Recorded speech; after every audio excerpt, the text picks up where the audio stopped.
The General Legal Council says it will not receive any more proposals for legal education reform after January 2022. The council is currently receiving inputs into the controversial bill. Member of the council and Supreme Court Justice Jones Doche has been speaking at the Legal Education Conference at the University of Ghana.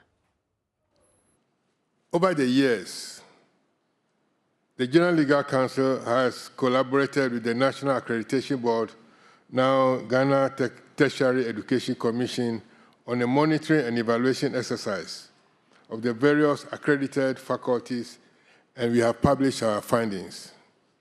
On the back of these findings, plans have commenced to review the development of curricula, methods of instruction, and admission criteria to the various faculties.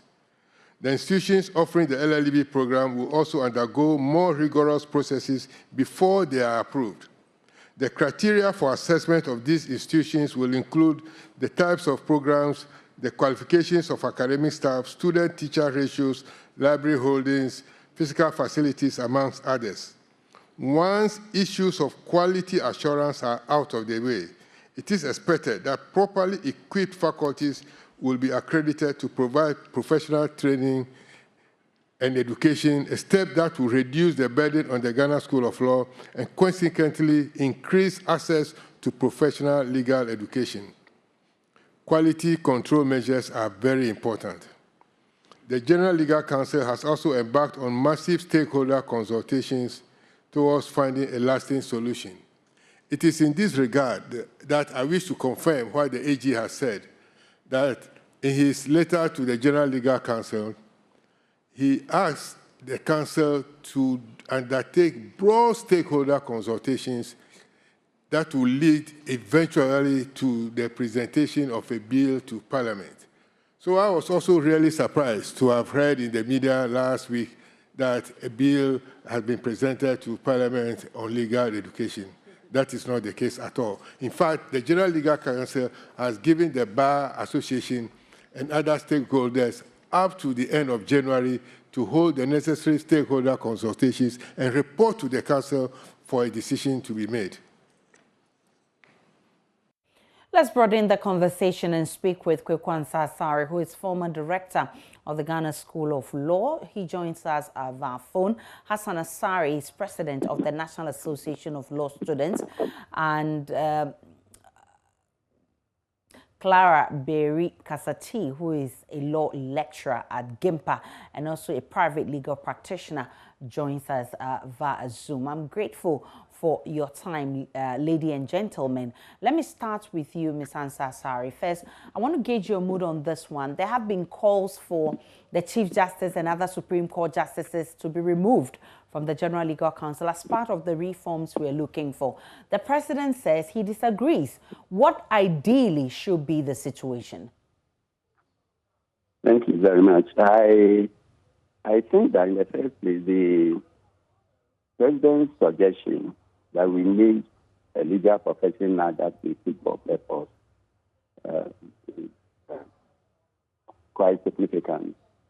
There's a great deal of merit in that suggestion because from what he said, he knew very well that the universities produce quality lawyers.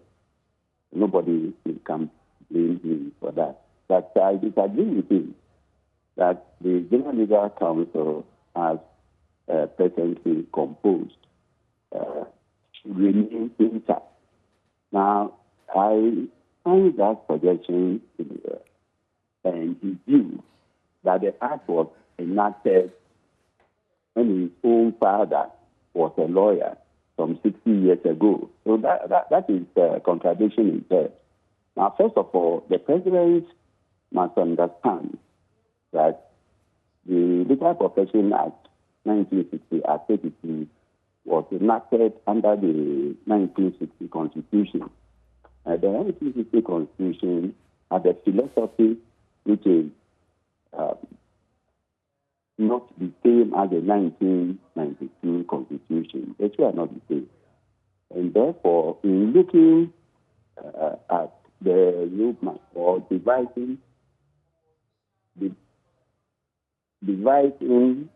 a roadmap for reform, the first obstacle that should be looked at is the character of the General Legal Council.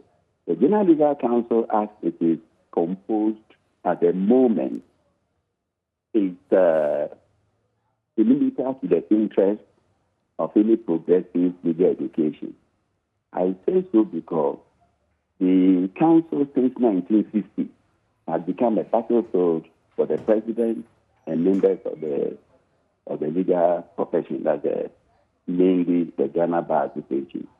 Now, if the president, His Excellency Nana Addo Akufo-Addo, will recall, in 1960, when the Legal Profession Act was passed, Kwame Nkrumah had some problems with the then director of legal education, Professor J.H. Lang. And when Professor Lang was removed in 1962, and Professor W.B. Hardy was appointed, he didn't have much, to do with the suggested reform. And President Nkrumah proposed the appointment of Professor A.C. Kuma to replace W.B. Harvey. Now, the bar opposed that appointment, and therefore, Professor then Dr. Daniel had to be called from Tanganyika in 1964 to come and become Deputy Attorney General with responsibility for legal education. So we've had that pendulum swinging, forward and backwards since 1960.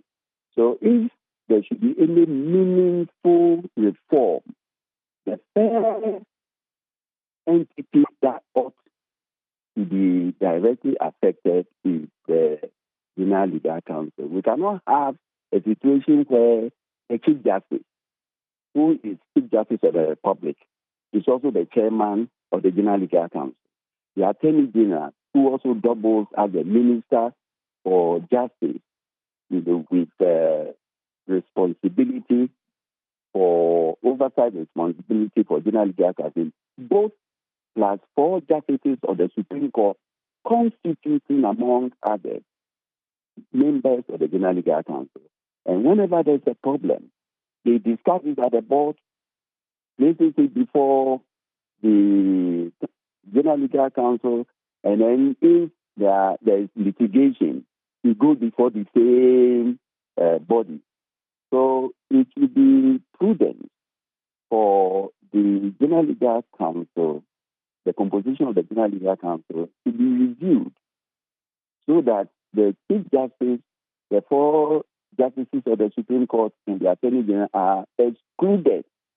And they can still, be members by institutional representation.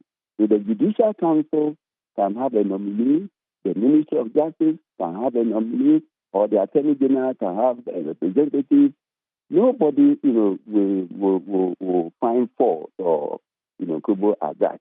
But where you are a judge in your own court, it doesn't make sense.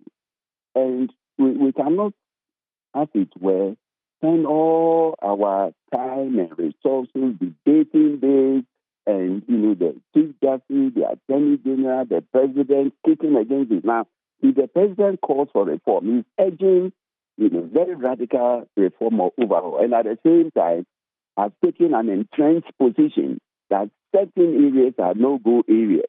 That is not reform. Then it means that we are going to have a stillborn baby in our hands.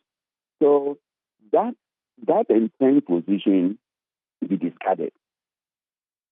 Next, under Article 70, the President may have the final say. So he can still skew the representation if he wants. But then presidents go and presidents come. So he cannot, as it were, decide the fate of the next president or subsequent president. I don't think, that is a step in the right direction. So I agree with him that we need to reform legal education, but the pathway It's not what he has suggested. What he has suggested is progressive. That's not progressive at all. Clara Kola-Berry Kasati, who is also a law lecturer.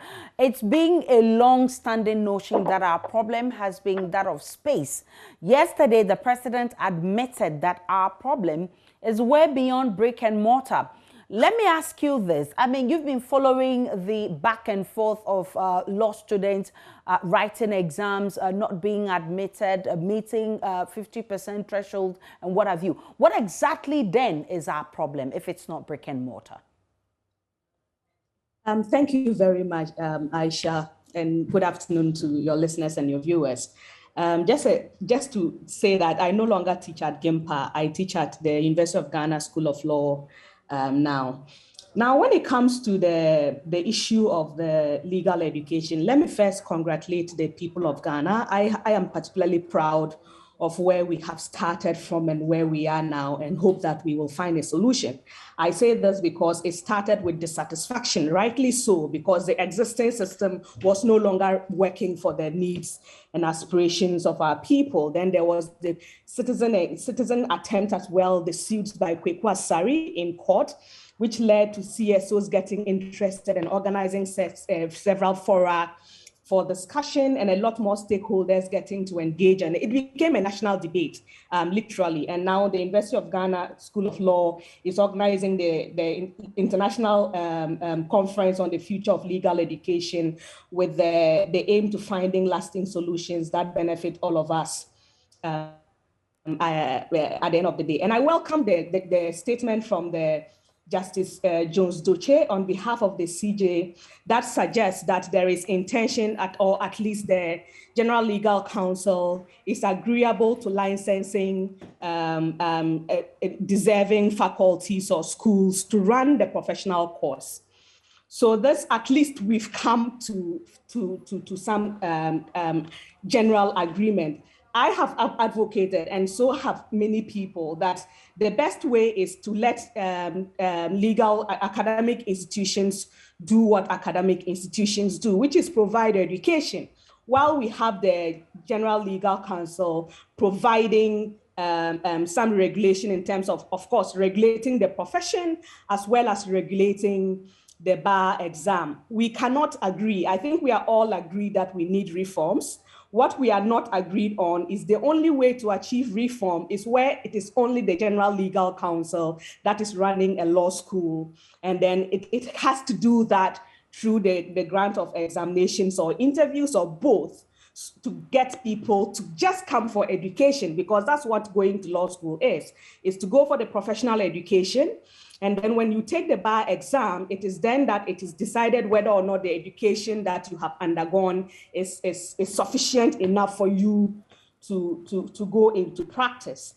So when it comes to where we are now, I think it's a good place in the sense that there is the intention to allow schools of law and faculties of law, or at least the demonstrated intention. We hope that this will be upheld and that this will be seen through the laws. Because as the president noted, it is time that we need the reforms. We are only disagreed on how the reforms should be or what should constitute the reforms. But we seem to be getting somewhere. So yes, it has taken us a long time to get to where we have gotten to. But I would say that at least there seems to be at least a compromise in sight. That compromise, I think, if we want to go further as a people, has to hinge on how to ensure that we are able to license academic institutions to be able to provide professional education. And the role of the General Legal Counsel definitely has to change. And when I say the role has to change here, I think that the General Legal Counsel shouldn't be the only one guarding the gates of legal education, but that its role should be on regulating the profession. And then, of course, conducting the bar exam for the call to the bar as well. Once we agree on the role of the General Legal Counsel, it looks like we still have some debates on the role that the General Legal Counsel should play.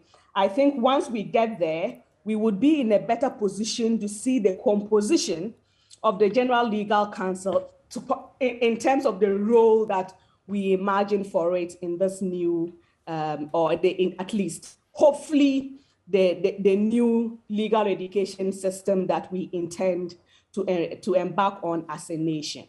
Let me hear from the students who put themselves for this kind of education. Hassan Asari is president of the National Association of Law Students. Hassan, your main concern has not really been suggestions to deal with the problem, but rather our inability to walk the talk. And you are concerned about the talk every year, but which leads to nothing at the end of the day. Thank you. And let me greet you, listeners. Yes, it's been one of the issues. Now, let me use the 499 as a case in point. So, by the rule, they passed an exam. They have denied access. And the only reason we had is space. Now, that by itself is quite worrisome. Now, I understand the bit about brick and mortar not being the issue because the world has moved forward. You can talk of virtual, you can talk of self-tuition. There are other things that we can look up to or use as a medium to educate. Now, 2020, NBC passed this. I mean, they made a statement. I'm not sure whether it was in the manifesto, and so did NPP do. They talked about expanding legal education. As of today, 1 year and over, we are still talking about legal education. Now, you hear about the fact that they are looking at ways and means to resolve this problem. I respect it. It is good. I like the speeches. It is beautiful. But there is no clear-cut policy or ways of achieving this. Let's assume that the problem is because we don't have lecturers. Let's assume that is the problem. Is there any way we are working towards ensuring that we have lecturers who would be sufficient enough for all the faculties? Now, let's talk about the faculties. They said they are not competent and all. Now, I have always said that place of the student is to learn. If you make institutions available for them to go and learn, yes, they'll go and learn. But accreditation does not come from the student. There are institutions that are supposed to ensure that they meet the standards they set. If you set the standard and they fail, close them. Don't blame it on the student. Ensure that there are provisions for them to meet or requirements for them to meet, after which you can then say this is the yardstick. Now, year in, year out, we come to this same thing, talking about this same thing, trying to say we'll resolve it. The question is when? Because it looks like, yes, the president said that the notion that is some kind of a cult sort of system that's not really exist. But in the end, if at the end of the day you're looking at what is happening right now, looking at how many faculties and how many space we have to exit, then you can obviously say that it looks like you're just trying to micromanage the numbers. But that should not be the case. If I want to go to school, why should somebody stop me just because of, for lack of a better, let's say, even space? I mean, that would not be right at all. So all we are asking for is, yes, and I hear this argument about quality. Quality does not come from the student. There are standards to check the quality of a student. Normally in Ghana, it's exams. If I pass the exam, you pass me, I come out, and you come and talk about quality. That is not my place to determine as a student. There are lecturers who are supposed to ensure that we meet the standard. And when we meet that standard, they can then pass us on to be called to the bar. If you think I meet the standard, they call me. Why do you blame the student? So I think it's neither here or there for them to even say that quality is lacking. It means somebody is not working properly or somebody is not teaching well. So don't blame it on the student, because we are not asking that we are passed just because we want to go to school. If we meet the criteria, pass us. If 5,000 right and 4,999 pass the exam, pass them. However, if 10 also pass, do same. So what we are saying is, let us walk the talk and stop the plenty talk. It doesn't really help in any way to resolve the problem. Okay. We all know in Ghana that we need a reform, and it has to happen and happen. And definitely the president also indicated that the bill really will address comprehensively some of the issues we're talking about. Parliament indeed has promised to fast track it to make sure it becomes a law. Ms. Ansasari, I want to find out from you, what specifically do you want to see in this new law? What we want to see, Some of the things. So so just do that briefly for me. I was directing that to Ansasari actually, but go ahead. Please. Go ahead. He can go on. Go ahead, Ansasari. Go ahead. What I want to see, first of all, is that our politicians will stop playing politics with legal education. And the lady speaker said we have been able to strike a compromise. I do not think so. Since 1958, these same problems, we've been tiptoeing around them since 1950, since 20th November 1958. The law school was born in 1958. We are in 2021. There is no law establishing the law school formally. That is the first, problem. Two, if we have reached a compromise, to what extent? Now, the National Law Student Association president said, yes, the president thought about reform. And when? I agree with him. Since 1958, Parliament has not been able to pass a law establishing the law school. What are we talking about? So the only obstacle to our forward march has been the interference of successive executives and legislatures of this country. The only way to resolve the problem is to ensure that interference is removed. How do we achieve that? We can only achieve that if we have a law school that is established and backed by law, if we have a National Council for Legal Education that will be saddled with the sole responsibility of superintending our legal education. I don't mind if we have a General Legal Council, if it is a name that we are formed with, and therefore we do not want to change. If there shouldn't be any change in the name General Legal Council, no problem. But the composition must be reviewed. And I have suggested time and time again that there is no point in composing a council which will have or which will include the Chief Justice and the Attorney General. Until the two are excluded, there can't be any meaningful forward march. Number three, when you have the president taking sides, we can't reform legal education. All right, so that was a former director of the Ghana School of Law. I think we dropped the line dropped there, but of course he makes some very critical insights into that. I would have to end this conversation. I thank you so much, Clara Berry Kasati, for joining us, Hassan Asari, who is president of the law students, and Ansar Sari. I'm grateful for your time. We'll have to move to Parliament right now because there is a big conversation happening in Parliament, and we're looking forward to the 2022 budget being approved. Stay tuned in. We're bringing you sights and sounds of all that.